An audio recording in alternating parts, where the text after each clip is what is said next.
श्रीगुरुभ्यो नमः हरिः ओम् योऽन्तः प्रविश्य मम वाचम्नां प्रसुप्तां सञ्जीवयत्यखिलशक्तिधरस्वधाम्ना अन्यांश्च हस्तचरणश्रवणत्वगादीन् प्राणान् नमो भगवते पुरुषाय तुभ्यं भवति दुनुभावादेडमो कोऽपि वाग्मी जडमतिरपि जन्तुर्जायते प्राज्ञमोदिः सकलवचनचेतो देवता भारती सा मम वचसि धत्तां सन्निधिं मानसे च तपो विद्याविरक्त्यादिसद्गुणोघाकरानहं वादिराजगुरोन् वन्दे हयग्रीवपदाश्रयान् पूज्याय राघवेन्द्राय सतधर्मरताय च भजतां कल्पवृक्षाय नमतां कामधेनवे ब्रह्मचर्य हरिप्रेतिसविद्यावादशालिनः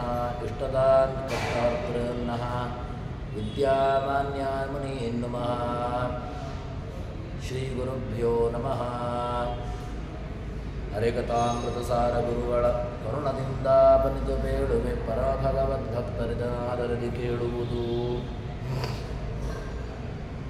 ಜಗನ್ನಾಥದಾಸರು ಹರಿಕಥಾಮೃತಸಾರದಲ್ಲಿ ಭಗವಂತನ ಮಹಿಮೆಯ ವಿಚಾರವನ್ನು ನಮಗೆ ತಿಳಿಸಿಕೊಡ್ತಾ ಇದ್ದಾರೆ. ಜಗನ್ನಾಥದಾಸರು ಹರಿಕಥಾಮೃತಸಾರವನ್ನು ಮಾಡಿರತಕ್ಕಂತಹದ್ದು ಯಾಕೆ ಅಂತ ಕೇಳಿದರೆ, ಆ ಹರಿಕಥಾಮೃತಸಾರದ ಭಗವಂತನ ಪುರಾಣಗಳು, ಅದೇ ರೀತಿಯಾಗಿ ವೇದಗಳು ಏನನ್ನು ಹೇಳ್ತೇವೆಯೋ ಅದರ ಬಗ್ಗೆ ನಮಗೆ ಅರಿವನ್ನು ಮೂಡಿಸುವುದಕ್ಕೋಸ್ಕರವಾಗಿ ಈ ದಾಸ ಸಾಹಿತ್ಯ ಎಂಬುದು ಹೊರಟಿರತಕ್ಕಂತಹದ್ದು. ಅದರಲ್ಲಿ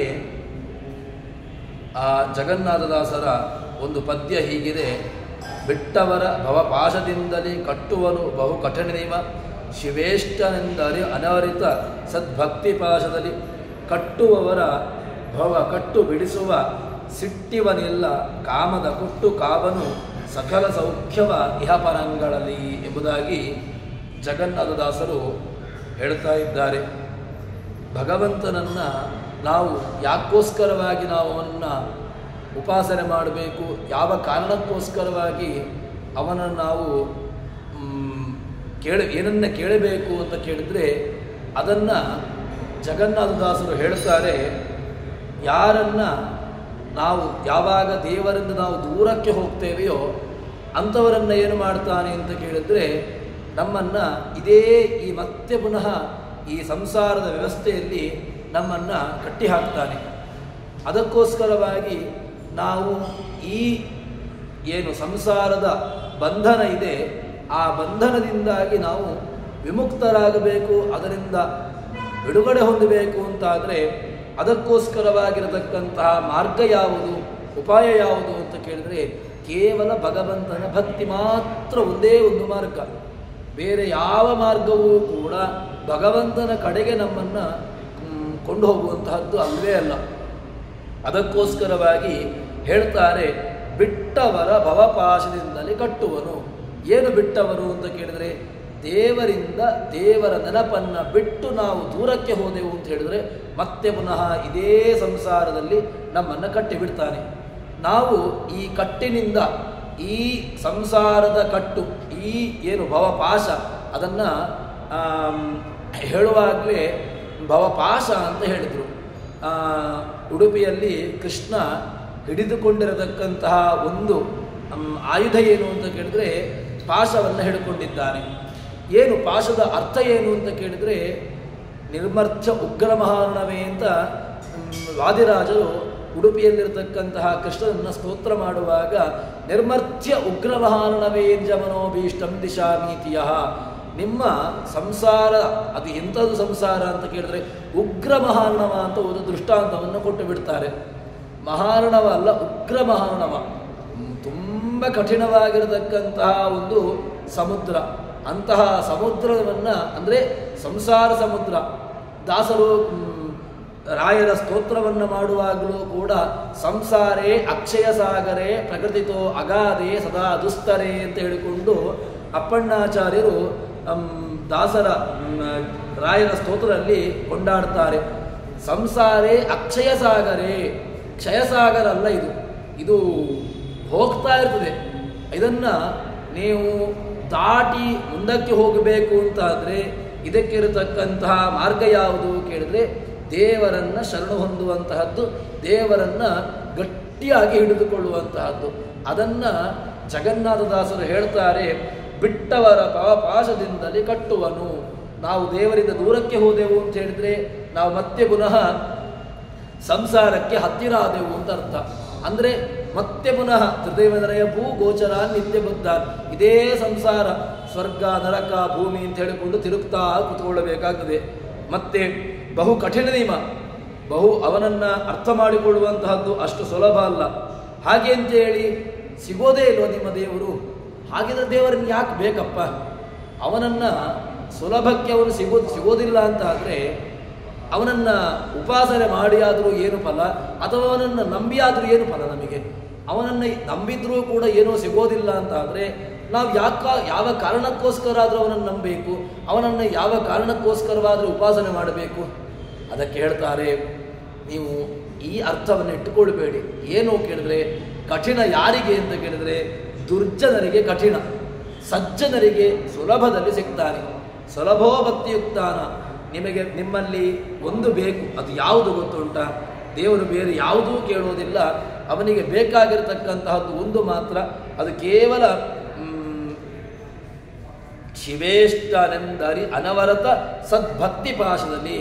ನಿಮಗೆ ದೇವರು ನಮಗೆ ಬೇಕಾಗಿರತಕ್ಕಂತಹದ್ದು ಯಾವುದು ಅಂತ ಕೇಳಿದ್ರೆ, ದೇವರು ನಮ್ಮಲ್ಲಿ ಕೇಳುವಂತಹ ಒಂದೇ ಒಂದು ವಿಚಾರ ಯಾವುದು ಕೇಳಿದ್ರೆ ಭಕ್ತಿ ಎಂಬುದು ಮಾತ್ರ. ಭಕ್ತೀಕ ವಶ್ಯ ಪ್ರಭು. ಅವನು ಸಿಗುವಂತಹ ಒಂದೇ ಒಂದು ಆಯುಧ ಯಾವುದು ಗೊತ್ತುಂಟ? ಅದು ಕೇವಲ ಭಕ್ತಿ ಎಂಬ ಆಯುಧ ಮಾತ್ರ. ನಿಮ್ಮಲ್ಲಿ ಭಕ್ತಿ ಎಂಬುದು ಆಯುಧ ಉಂಟಾ?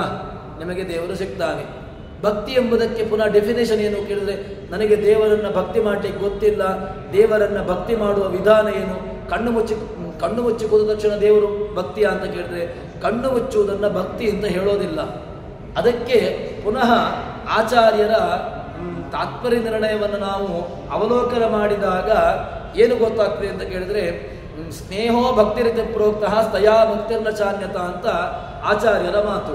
ಸ್ನೇಹೋ ಭಕ್ತಿರಿತಿ ಪ್ರೋಕ್ತ ಅಂತ. ಸ್ನೇಹ ಅಂತ ಹೇಳಿದ್ರೆ ದೇವರಲ್ಲಿ ಅತ್ಯಂತ ನಿಕಟವಾಗಿರತಕ್ಕಂತಹ, ದೇವರಲ್ಲಿ ಅತ್ಯಂತ ಹತ್ತಿರವಾಗಿರತಕ್ಕಂತಹ ಒಂದು ಸಂಬಂಧವನ್ನು ಸ್ನೇಹ ಅಂತ ಕರೆದದ್ದು. ಸ್ನೇಹ ಬೇರೆಯಲ್ಲ, ಭಕ್ತಿ ಬೇರೆಯಲ್ಲ.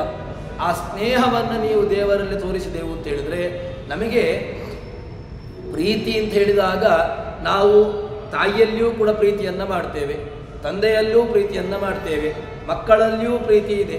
ಅದೇ ರೀತಿಯಾಗಿ ಮಡದಿಯಲ್ಲಿರತಕ್ಕಂತಹ ಪ್ರೀತಿಯೂ ಇದೆ. ಎಲ್ಲ ಪ್ರೀತಿಗಳು ಒಂದೇನಾ ಅಂತ ಕೇಳಿದರೆ ಇಲ್ಲ. ಆಚಾರ್ಯರಲ್ಲಿ, ಗುರುಗಳಲ್ಲಿ ಒಂದು ಪ್ರೀತಿಯನ್ನು ಮಾಡ್ತೇವೆ, ಎಲ್ಲವೂ ಪ್ರೀತಿ. ಆದರೆ ಪ್ರೀತಿಯ ಡೆಫಿನೇಷನ್ ಬೇರೆ ಇದೆ. ಮಡದಿಯಲ್ಲಿ ಮಾಡತಕ್ಕಂತಹ ಪ್ರೀತಿ ಬೇರೆ, ಮಕ್ಕಳಲ್ಲಿ ಮಾಡತಕ್ಕಂತಹ ಪ್ರೀತಿ ಬೇರೆ.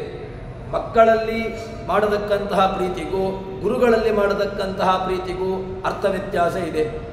ತಂದೆ ತಾಯಿಯಲ್ಲಿ ಮಾಡತಕ್ಕಂತಹ ಎಲ್ಲವೂ ಪ್ರೀತಿಯೇ. ಆದರೆ ಪ್ರೀತಿಯಲ್ಲಿ ಸಣ್ಣ ಪುಟ್ಟ ವ್ಯತ್ಯಾಸಗಳನ್ನು ನಾವು ಅರ್ಥ ಮಾಡಿಕೊಳ್ಳಬೇಕು. ಅದೇ ರೀತಿಯಾಗಿ ದೇವರನ್ನು ಆರಾಧನೆ ಮಾಡಲಿಕ್ಕೆ, ದೇವರನ್ನು ಕಾಣಬೇಕು ಅಂತಾದರೆ ಅದಕ್ಕಿರತಕ್ಕಂತಹ ಒಂದೇ ಒಂದು ಉಪಾಯ, ಒಂದೇ ಒಂದು ಮಾರ್ಗ ಯಾವುದು?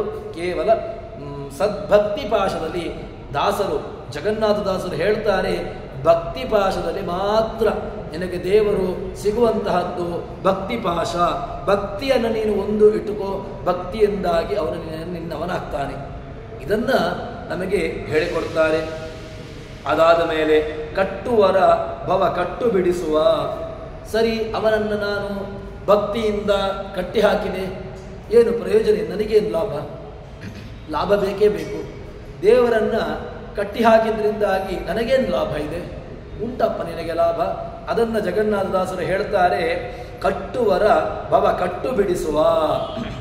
ನೀನು ದೇವರನ್ನು ಭಕ್ತಿಯಿಂದ ಕಟ್ಟಿ ಹಾಕಿದೆಯೋ, ನಿನ್ನ ಭವದ ಬಂಧನವನ್ನು ಬಿಡಿಸಿ ಬಿಡುತ್ತಾನೆ. ಯಾಕೆ? ಯಾರು ಕಟ್ಟಿದವನೋ ಅವನೇ ತಾನೇ ಬಿಡಿಸಬೇಕು.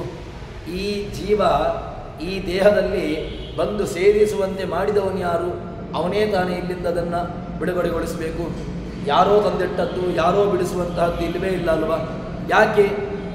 ಯಾವುದೋ ಒಂದು ಬೇರೆ ದೃಷ್ಟಾಂತಗಳನ್ನು ಹೇಳ್ಬೋದು ಬೇಕಾದರೆ. ಯಾಕೆ ಯಾವುದೋ ಒಂದು ವಸ್ತುವನ್ನು ಯಾರೋ ಮಾಡಿದ, ಅದನ್ನು ಇನ್ನೊಬ್ಬ ಯಾರೋ ಏನೋ ಮಾಡ್ತಾನೆ, ಅದು ಬೇರೆ ಲೌಕಿಕವಾಗಿರತಕ್ಕಂತಹ ವ್ಯವಸ್ಥೆಯಲ್ಲಿ ನಡೆಯಿತು.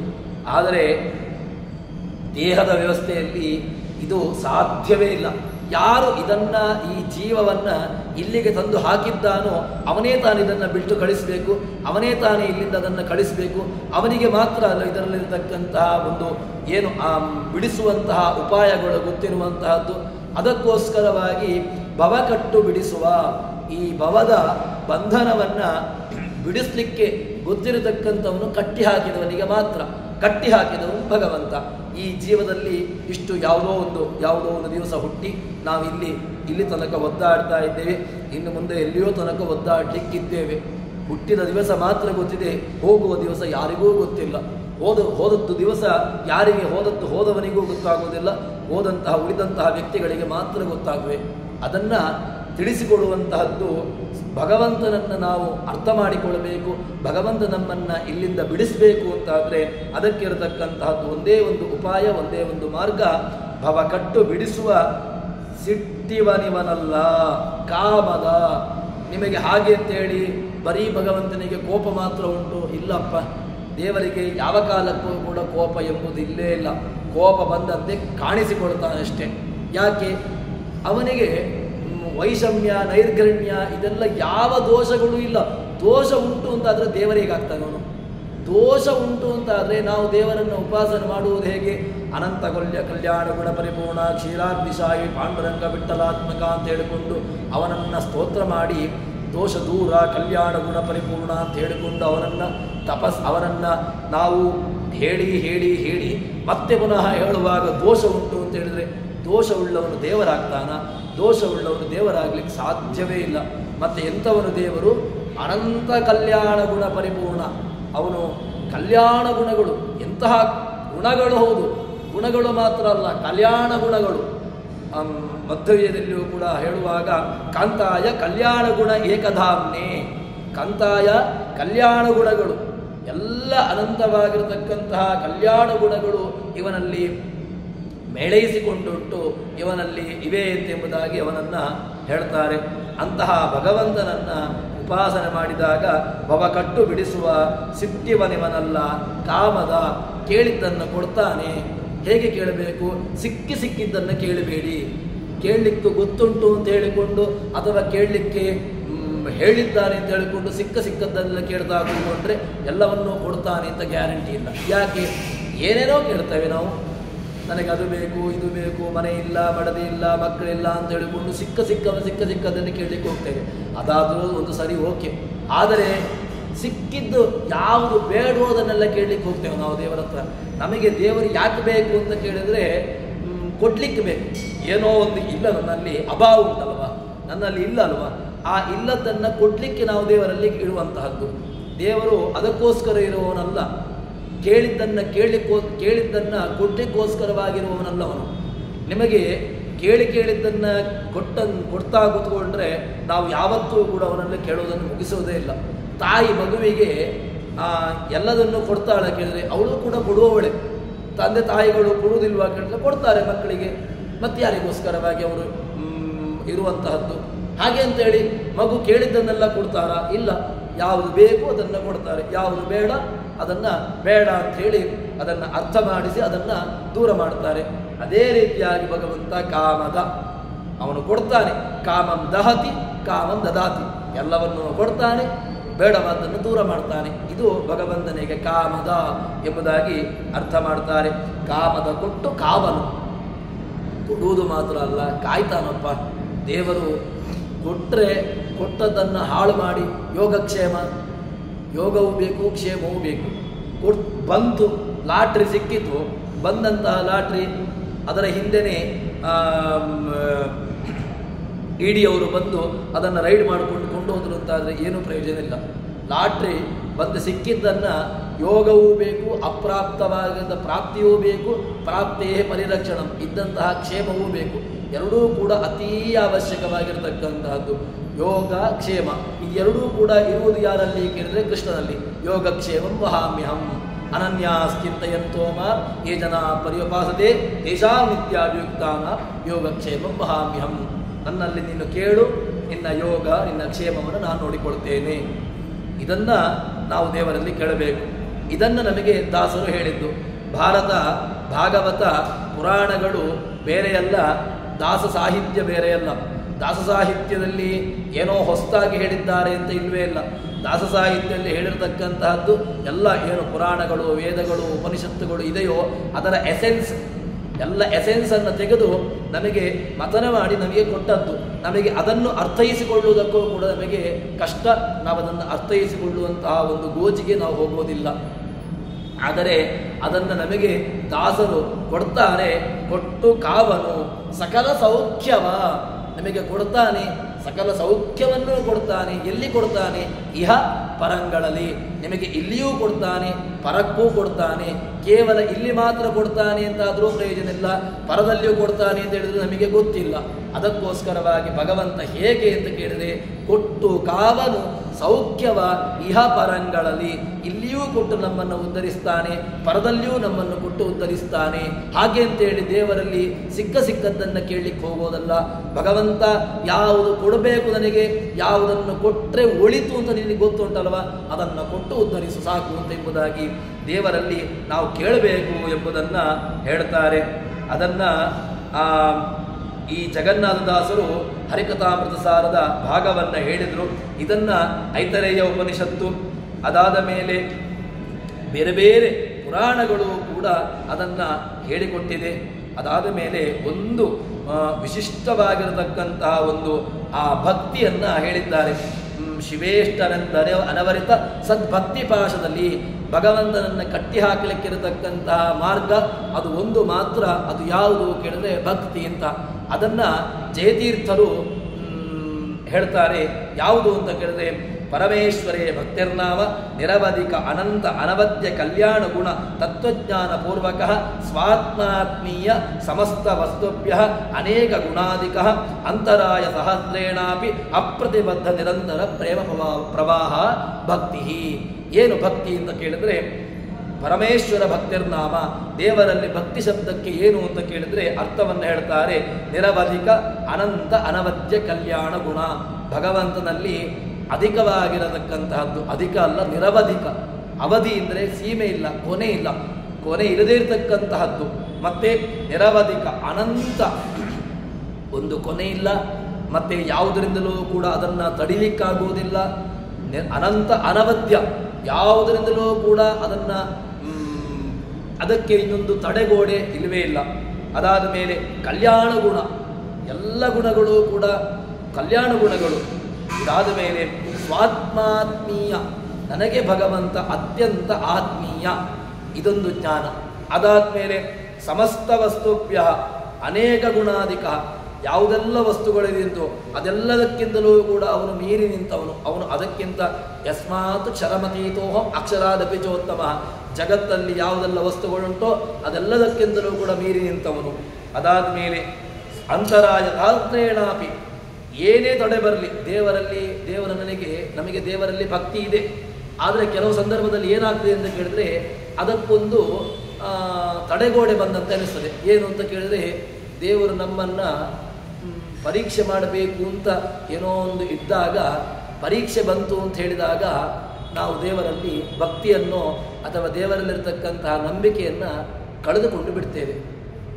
ನಾನಿಷ್ಟು ದೇವರನ್ನು ಸೇವೆ ಮಾಡಿದೆ, ನಾನಿಷ್ಟು ದೇವರನ್ನು ಬೇಕಾಗಿರತಕ್ಕಂತಹದ್ದನ್ನು ದಾನವನ್ನು ಮಾಡಿದೆ, ಆದರೂ ಕೂಡ ದೇವರು ನನಗೆ ತುಂಬ ಕಷ್ಟವನ್ನು ಕೊಡ್ತಾ ಇದ್ದಾನೆ.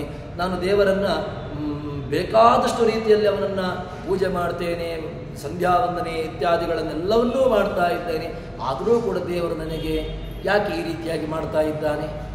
ಈ ಒಂದು ಕ್ಷಣ ಬಂತು ಅಂತಾದರೆ ಆವಾಗ ನಮಗೆ ಆ ಜ್ಞಾನ ಉಂಟಲ್ಲವ, ಅದು ಗಟ್ಟಿಯಾಗಿಲ್ಲ ಅಂತ ಅರ್ಥ. ದೇವರಲ್ಲಿ ಯಾವ ಕಾಲಕ್ಕೂ ಕೂಡ ಈ ಭಾವನೆ ನಮಗೆ ಬರಬಾರದು. ಅದನ್ನು ಬರದಂತೆ ಮಾಡಿಕೊಳ್ಳುವುದೇ ದೊಡ್ಡ ಒಂದು ತಪಸ್ಸು. ಯಾಕೆ ಅಂತ ಕೇಳಿದರೆ, ಎಷ್ಟೇ ದೊಡ್ಡ ಜ್ಞಾನಿಯಾದರೂ ಕೂಡ ಅವನಿಗೆ ಏನೋ ಒಂದು ಕಷ್ಟ ಬಂತು ಅಂತ ಹೇಳಿದ್ರೆ ಮೊದಲು ಅವನು ಬ್ಲೇಮ್ ಮಾಡೋದು ಯಾರನ್ನ ಕೇಳಿದ್ರೆ ದೇವರನ್ನೇ. ಯಾಕೆ ನಮಗೆ ಸುಲಭದಲ್ಲಿ ಸಿಗುವುದು ದೇವರು ಮಾತ್ರ. ನಾನು ದೇವರಿಗೆ ಇಷ್ಟೆಲ್ಲ ಮಾಡಿದೆ, ನಾನು ಇಷ್ಟೆಲ್ಲ ಮಾಡ್ತಾ ಇದ್ದೇನೆ, ಧರ್ಮಕರ್ಮದಲ್ಲಿದ್ದೇನೆ, ಏನೆಲ್ಲ ಮಾಡಬೇಕು ಎಲ್ಲವನ್ನೂ ಮಾಡ್ತಾ ಇದ್ದೇನೆ, ಆದರೂ ಕೂಡ ನನಗೆ ದೇವರು ಯಾಕೆ ನನ್ನ ವಿಷಯದಲ್ಲಿ ಕಣ್ಣು ಬಿಡ್ತಾ ಇಲ್ಲ. ಇದು ನಮಗೆ ಈ ಮಾತು ನಮ್ಮಲ್ಲಿ ಬಂತು ಅಂತ ಹೇಳಿದ್ರೆ ಆವಾಗ ನಮಗೆ ಆ ಭಾವನೆ ಗಟ್ಟಿಯಾಗಿಲ್ಲ ಅಂತ ಅರ್ಥ. ಅದಕ್ಕೋಸ್ಕರವಾಗಿ ಅಂತರಾಯ ಸಹಸ್ರೇಣಾಪಿ, ಸಹಸ್ರವಾಗಿರ್ತಕ್ಕಂತಹ ಅಂತರಾಯಗಳು ವಿಘ್ನಗಳು ಬರಲಿ, ಆದರೆ ಅಪ್ರತಿಬದ್ಧ ನಿರಂತರ ಪ್ರೇಮ ಪ್ರವಾಹ, ಆ ಪ್ರವಾಹ, ಆ ಪ್ರೇಮ, ಆ ಭಕ್ತಿ ಅದು ತುಂಡಾಗಬಾರ್ದು.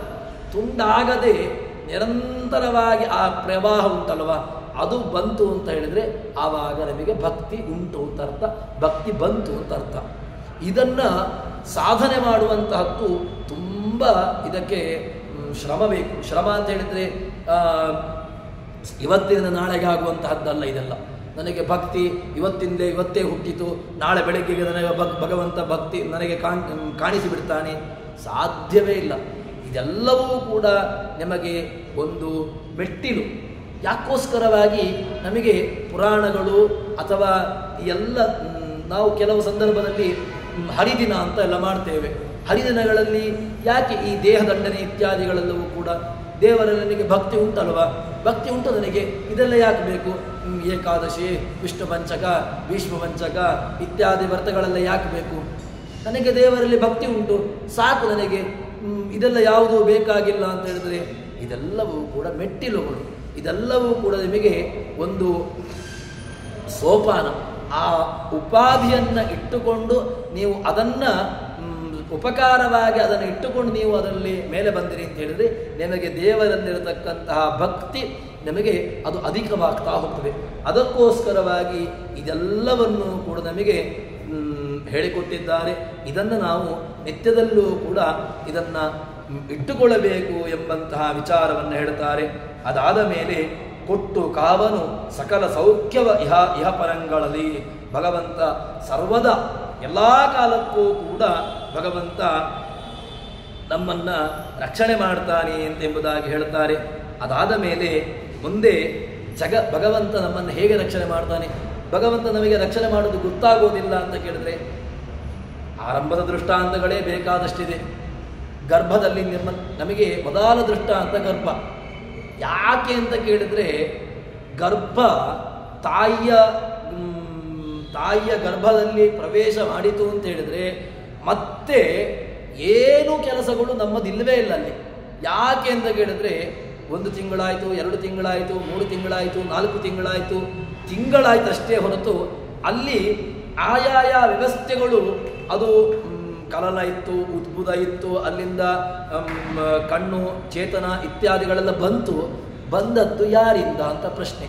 ಯಾರಾದರೂ ಕೂಡ ನಾವು ಹೋಗಿ ಅಲ್ಲಿ ಜೀವವನ್ನು ಹಾಕಿದ್ದು, ಕಣ್ಣು, ಕಿವಿ ಇತ್ಯಾದಿಗಳನ್ನು ಹೋಗಿ ನಾವು ಸೆಟ್ ಮಾಡಿದ್ದ ಕೇಳಿದರೆ ಇಲ್ಲವೇ ಇಲ್ಲ. ನಮ್ಮದು ಏನೂ ಇಲ್ಲ. ಕೇವಲ ಒಂದು ವೀರ್ಯದ ಹಾಗೆ ರೇತಸ್ಸಿನ ವ್ಯವಸ್ಥೆಯಿಂದಾಗಿ ತಾಯಿಯ ಸ್ತ್ರೀಯ ಗರ್ಭದಲ್ಲಿ ಮಗು ಬೆಳೆಯಿತು ಅಂತಾದರೆ ಯಾರದ್ದು ಅಂತ ಒಂದು ಪ್ರಶ್ನೆ ಉಂಟೇ ಉಂಟು. ಯಾರು ಅಲ್ಲಿ ಹೋಗಿ ಸರಕ್ಷಿತ ರಕ್ಷಿತಿ ಯೋಹಿ ಗರ್ಭೆ, ಅದನ್ನೇ ಭಾಗವತ ಹೇಳಿಕೊಟ್ಟದ್ದು ಭಗವಂತ ಮಾತ್ರ. ಭಗವಂತನಲ್ಲದೆ ಭಗವಂತನ ವ್ಯವಸ್ಥೆಯನ್ನು ಬಿಟ್ಟು ಲೌಕಿಕವಾಗಿರ್ತಕ್ಕಂಥ ಯಾವ ದೃಷ್ಟಾಂತಗಳು ಕೂಡ ಗರ್ಭವನ್ನು ರಕ್ಷಣೆ ಮಾಡಲಿಕ್ಕಾಗುವುದಿಲ್ಲ. ವೈದ್ಯರು ಕೂಡ ಇದ್ದಂತಹ ಗರ್ಭಕ್ಕೆ ಏನೋ ವ್ಯವಸ್ಥೆಯನ್ನು ಮಾಡ್ಬೋದಷ್ಟೇ ಹೊರತು ಇದನ್ನು ಹಾಗೆ ಮಾಡಿ ಹೀಗೆ ಮಾಡಿ 4 ತಿಂಗಳಾಯಿತು, 5 ತಿಂಗಳಾಯಿತು, ಅದಕ್ಕೆ ಬೇಕಾಗಿರತಕ್ಕಂಥ ಏನೋ ವ್ಯವಸ್ಥೆಗಳನ್ನು ಮದ್ದನ್ನು ಕೊಡ್ಬೋದಷ್ಟೇ. ಆದರೆ ಅದಕ್ಕಿಂತಲೂ ಕೂಡ ಬೇರೆ ಏನಿಲ್ಲ. ಅದಕ್ಕಿರತಕ್ಕಂತಹ ಒಂದೇ ಒಂದು ಮಾರ್ಗ ಭಗವಂತ ಮಾತ್ರ. ಅದನ್ನು ಬೇರೆ ದೃಷ್ಟಾಂತಗಳ ಮೂಲಕವಾಗಿ ಜಗನ್ನಾಥದಾಸರು ನಮ್ಮ ಜೊತೆಗೆ ಒಂದು ದೃಷ್ಟಾಂತ ನೆರಳು ನಮ್ಮನ್ನು ಬಿಟ್ಟುಂಟಾ ಕೇಳಿದರೆ ಹುಟ್ಟಿದಾಗ ನಮ್ಮ ಜೊತೆಗೆ ಬಂದಿದೆ, ಸಾಯುವಾಗಲೇ ನಮ್ಮ ಜೊತೆಗೆ ಹೋಗುವಂಥದ್ದು. ಅದೇ ರೀತಿಯಾಗಿ ಭಗವಂತನ ವ್ಯವಸ್ಥೆಯನ್ನು ರಕ್ಷಣೆ ಮಾಡುವಂತಹ ಪರಿಯನ್ನು ಜಗನ್ನಾಥದಾಸರು ಹೇಳ್ತಾರೆ. ಕಣ್ಣಿಗೆವೆ ಎಂದದಲ್ಲಿ ಕೈ ಮೈ ತಿನ್ನಿಗೊದಗುವ ತೆರದಿ ಪಲ್ಗಳು ಪಣ್ಣು ಫಲಗಳದು ಜಿಹ್ವೆಗೆ ರಸವ ನೀವಂತೆ. ಪುಣ್ಯ ಫಲವೀ ವಂದದಲ್ಲಿ ನುಡಿ ಬಣ್ಣಿನ ಮಂಡಲದೊಡು ಲಕ್ಷ್ಮಣ ನಂಡನಗೊಳ್ಳುವ ಭಕ್ತ ವರಸರ ಅಮರಗಣ ಸಹಿತ. ಭಗವಂತ ಯಾವ ರೀತಿಯಾಗಿ ನಮ್ಮನ್ನು ರಕ್ಷಣೆ ಮಾಡ್ತಾನೆ ಅಂತ ಕೇಳಿದರೆ, ಕಣ್ಣಿನ ರಕ್ಷಣೆ ರೆಪ್ಪೆಯಿಂದ ಆಗ್ತಾ ಉಂಟು. ಕಣ್ಣಿಗೆ ಯಾರಾದರೂ ಕೂಡ ಏನಾದರೂ ಕೈಯೋ ಅಥವಾ ಇನ್ನಿತರ ಧೂಳು ಮೊದಲಾದವುಗಳು ಬರ್ತವೆ ಅಂತಾಗುವಾಗ ಸಹಜವಾಗಿ ಕಣ್ಣಿನ ರೆಪ್ಪೆ ಮುಚ್ಚಿಕೊಳ್ತದೆ. ಅದಕ್ಕೇನಾದರೂ ಹೇಳಿದ್ದ, ಕಣ್ಣು ಧೂಳು ಬರ್ತಾ ಇದೆ, ರೆಪ್ಪೆ ಮುಚ್ಚು, ನಿನಗೆ ರೆಪ್ಪೆ ನೀನು ಮುಚ್ಚಿಕೊಳ್ಬೇಕು, ಇಲ್ಲದಿದ್ದರೆ ಕಣ್ಣಿಗೆ ಹಾನಿ ಆಗ್ತದೆ, ಏನಾದರೂ ಕೂಡ ನಾವು ಕಮ್ಯಾಂಡ್ ಕೊಟ್ಟಿದ್ದೇವ? ಕಣ್ಣಿಗೆ ಕಮ್ಯಾಂಡ್ ಕೊಟ್ಟು ನಾವು ಕಣ್ಣಿನ ರೆಪ್ಪೆಯನ್ನು ಮುಚ್ಚಿಸಿದ್ದ ಅಲ್ಲ. ಕಣ್ಣಿನ ರೆಪ್ಪೆ ಮುಚ್ಚಿತು ಸಹಜವಾಗಿ. ಇನ್ನೂ ಕೆಲವು ದೃಷ್ಟಾಂತಗಳನ್ನು ಹೇಳ್ತಾರೆ. ಇನ್ನು ಕೈ ಮೈ ಬೇಕಾಗಿರತಕ್ಕಂತಹ ನಮ್ಮ ಕೈ ಅದೇನು ಮಾಡ್ತದೆ ಅಂತ ಕೇಳಿದರೆ, ಫಲವನ್ನು ಏನೋ ಸ್ವಾದುವಾಗಿರತಕ್ಕಂತಹ ಫಲಗಳು, ಒಳ್ಳೆಯ ತಿನಿಸುಗಳು ಅದು ಇದರಲ್ಲಿ ಉಂಟು. ಅದು ಇದ್ದದ್ದನ್ನು ನಮ್ಮ ಕೈ ಏನು ಮಾಡ್ತದೆ, ಜಿಹ್ವೆಗೆ ಕೊಡ್ತದೆ, ಬಾಯಿಗೆ ಕೊಡ್ತದೆ. ಬಾಯಿಯಲ್ಲಿ ಅದು ಏನು ಮಾಡ್ತದೆ ಅಂತ ಕೇಳಿದರೆ, ಆ ಹಲ್ಲುಗಳು ಅದನ್ನು ಜಗಿತದೆ. ಜಗದಾದ ಮೇಲೆ ಅದರಲ್ಲಿರತಕ್ಕಂತಹ ಏನೋ ಒಂದು ಸ್ವಾದುವೋ ಒಂದು 6 ರಸಗಳಿದೆ. ಕಟು ಲವಣ ಕಷಾಯ ತಿಕ್ತ, ಹೀಗೆ ಒಂದು 6 ರಸಗಳಿದೆ. ಆ 6 ರಸಗಳಲ್ಲಿ ಯಾವುದೋ ಒಂದು ರಸದ ಅನುಭವ ನಮಗೆ ಆಗ್ತದೆ. ಯಾರಿಂದ ಆಯಿತು? ಯಾಕೆ? ರಸೋಹಮಪ್ಸು ಕೌಂತೇಯ, ಕೃಷ್ಣನ ಭಗವದ್ಗೀತೆ ನೆನಪಾಗಬೇಕು. ಎಲ್ಲಿಂದ? ರಸದಲ್ಲಿ ನಾನಿದ್ದೇನೆ, ಸಾರಭೂತವಾಗಿ ನಾನಿದ್ದೇನೆ. ನೀರಿನಲ್ಲಿ ರಸ ಇಲ್ವಾ ಕೇಳಿದ್ರೆ, ನೀರಿನಲ್ಲಿ ವೈಜ್ಞಾನಿಕವಾಗಿ ಹೇಳಿದರೆ ನೀರಿನಲ್ಲಿ ರಸ ಇಲ್ಲ ಅಂತ ಹೇಳ್ತಾರೆ. ಅದು ಆದರೆ ನೀರಿನಲ್ಲಿಯೂ ಕೂಡ ರಸ ಇದೆ ಅಂತ ಎಂಬುದನ್ನು ಹೇಳ್ತಾರೆ. ಕುಡಿದಾಗ ಬಾಯಾರಿಕೆ ನಮಗೆ ಆ ನೀರಡಿಕೆ ಹೋಗ್ತದೆ. ನೀರನ್ನು ಕುಡಿದಾಗ ಅದರಲ್ಲಿರ್ತಕ್ಕಂತಹ ಯಾವುದೋ ಒಂದು ಆ ರಸ ನಮ್ಮನ್ನು ಒಳಗಿನಿಂದ ತಂಪನ್ನು ಮಾಡಿ ನಮ್ಮನ್ನು ಉದ್ಧರಿಸ್ತದೆ. ಇದೆಲ್ಲವೂ ಕೂಡ ರಸೋಹಮಪ್ಸು ಕೌಂತೇಯ, ನಾನು ರಸನಾಮಕನಾಗಿದ್ದೇನೆ ಎಂಬುದಾಗಿ ಹೇಳ್ತಾನೆ. ಇದನ್ನೇ ಹೇಳಿದಂತಹದ್ದು. ತೆರದಿ ಪಲ್ಗಳು ಪಣ್ಣು ಹಲಗಳಿದು ಜಿಹ್ವೆಗೆ ರಸವನೀವಂತೆ. ಜಿಹ್ವೆಗೆ ರಸದ ಅನುಭವ ಆಯಿತು. ಯಾಕೆ ಅನುಭವ ಆಯಿತು ಅಂತ ಕೇಳಿದ್ರೆ, ಜಗದು ರಸಾದಿಗಳ ಅನುಭವ ಜಿಹ್ವೆಗೆ ಆಯಿತು. ಜಿಹ್ವೆ ಏನು ಮಾಡಿತು ಅಂತ ಕೇಳಿದ್ರೆ, ರಸದ ಅನುಭವವನ್ನು ತೆಗೆದುಕೊಂಡಿತು. ಇದನ್ನು ಒಳಗೆ ದೇವರ ವ್ಯವಸ್ಥೆ ಇಲ್ಲ ಅಂತ ಹೇಳಿದರೆ, ಒಳಗೆ ಯಾವುದರ ಅನುಭವ ಇಲ್ಲ ಅಂತಾದರೆ ಏನಾಗಲಿಕ್ಕೆ ಸಾಧ್ಯ? ಯಾವುದರ ಅನುಭವ ಆಗೋದಿಲ್ಲ. ಒಟ್ಟು ಆಯಿತು, ತಿಂದದ್ದು ಯಾಕೆ ನಮಗೆ ನಿಯಮವನ್ನು ಹೇಳ್ತಾರೆ? ಯಾಕೆ ಈ ನಿಯಮಾದಿಗಳನ್ನು ಅಂತ ಕೇಳಿದ್ರೆ, ಒಂದೊಂದು ರೂಪದಲ್ಲಿ ಒಂದೊಂದು ಭಗವಂತ, ಇದೇ ಹರಿಕಥಾಮೃತದಲ್ಲಿ ಮುಂದೆ ಭಗವಂತನ ಒಂದೊಂದು ರೂಪಗಳನ್ನು ಅಲ್ಲಿರ್ತಕ್ಕಂಥ ಅದನ್ನು ಹೇಳ್ತಾರೆ. ಯಾಕೆ ಇದನ್ನೆಲ್ಲ ನಾವು ಅನುಭವಿಸಿಕೊಳ್ಳಬೇಕು, ಯಾಕೆ ತಿಳ್ಕೊಳ್ಬೇಕು ಅಂತ ಕೇಳಿದರೆ, ಭಗವಂತನ ನೈವೇದ್ಯದ ಚಿಂತನೆ ಏನು ಅಂತ ನಮಗೆ ಮೊದಲು ತಿಳ್ಕೊಳ್ಬೇಕು. ನೈವೇದ್ಯದ ಚಿಂತನೆ ನಿಮಗೆ ಗೊತ್ತಿಲ್ಲ. ನೈವೇದ್ಯ ಅಂದರೆ ಏನು ಅಂತ. ನೈವೇದ್ಯ ಅಂದರೆ ಒಟ್ಟು ದೇವರಲ್ಲಿ ಮಾಡಿದ್ದನ್ನು ಇಟ್ಟು ತಿನ್ನೋದು ಅಂತ, ಅವನಿಗೆ ತಿನ್ನಿಸೋದು. ಅವನಿಗೆ ಯಾರು ತಿನ್ನಿಸ್ಲಿಕ್ಕೆ ನೀವು? ದೇವರಿಗೆ ಇಲ್ಲ ಅಂತ ನಾವು ಕೊಡಲಿಕ್ಕೆ ನಾವು ಯಾರು? ಚಿಂತನೆ ಏನು ಕೇಳಿದರೆ, ನೈವೇದ್ಯದ್ದು ಅಲ್ಲಿರತಕ್ಕಂತಹ ಮೂಲಬಿಂಬದಲ್ಲಿರತಕ್ಕಂತಹ ಚಿಂತನೆ, ಈ ಏನು ಶಾಖಾದಿಗಳಲ್ಲಿರತಕ್ಕಂತಹ ರೂಪ ಐಕ್ಯ ಚಿಂತನೆ, ಅದರಲ್ಲಿರತಕ್ಕಂತಹ ರೂಪಗಳು ಒಂದೇ. ಇದನ್ನು ಚಿಂತನೆ ಮಾಡುವುದನ್ನೇ ನೈವೇದ್ಯ ಅಂತ ಹೇಳಿದ್ವಿ. ಇದನ್ನೇ ಅದಾದ ಮೇಲೆ ಹೇಳ್ತಾರೆ, ಇದೆಲ್ಲವೂ ಕೂಡ ಜಿಹ್ವೆಗೆ ರಸವನೀವಂತೆ. ನಾಲಿಗೆಗೆ ರಸ ಸಿಕ್ಕಿತು, ರಸದ ಅನುಭವ ಆಯಿತು. ಎಲ್ಲಿಂದ ಅನುಭವ ಆಯಿತು, ಯಾಕೆ ಅನುಭವ ಆಯಿತು ಅಂತ ಕೇಳಿದ್ರೆ, ಭಗವಂತ ಅಲ್ಲಿ ಆಯಾಯ ರೂಪಗಳಲ್ಲಿ ರಸದಲ್ಲಿ ಇಲ್ಲಿದ್ದ, ಅದರಿಂದಾಗಿ ಅವನಿಗೆ ಅನುಭವ ಆಗುವಂತೆ ಮಾಡಿದ. ಅದಾದ ಮೇಲೆ ಪುಣ್ಯ ಫಲವೀವಂದದಲ್ಲಿ ಭಗವಂತ ಏನು ಮಾಡ್ತಾನೆ ಅಂತ ಕೇಳಿದ್ರೆ, ಪುಣ್ಯ ಫಲವನ್ನು ನೀಡ್ತದೆ. ಹೇಗೆ ಅಂತ ಕೇಳಿದ್ರೆ, ಲಕ್ಷ್ಮಣ ಅಣ್ಣನೊದಗುವ ಭಕ್ತರವಸರದ ಭಗವಂತ ಅಣ್ಣನಾಗಿರ್ತಕ್ಕಂತಹ ರಾಮರೂಪದಲ್ಲಿ ಏನು ಮಾಡಿದ ಅಂತ ಕೇಳಿದ್ರೆ, ಎಲ್ಲ ರೀತಿಯಲ್ಲೂ ಕೂಡ ರಕ್ಷಣೆ ಮಾಡಲಿಕ್ಕೆ ಬಂದ. ಯಾಕೆ ಬಂದ ಅಂತ ಕೇಳಿದ್ರೆ, ಭಗವಂತನ ವ್ಯವಸ್ಥೆ ಅಂಥದ್ದು.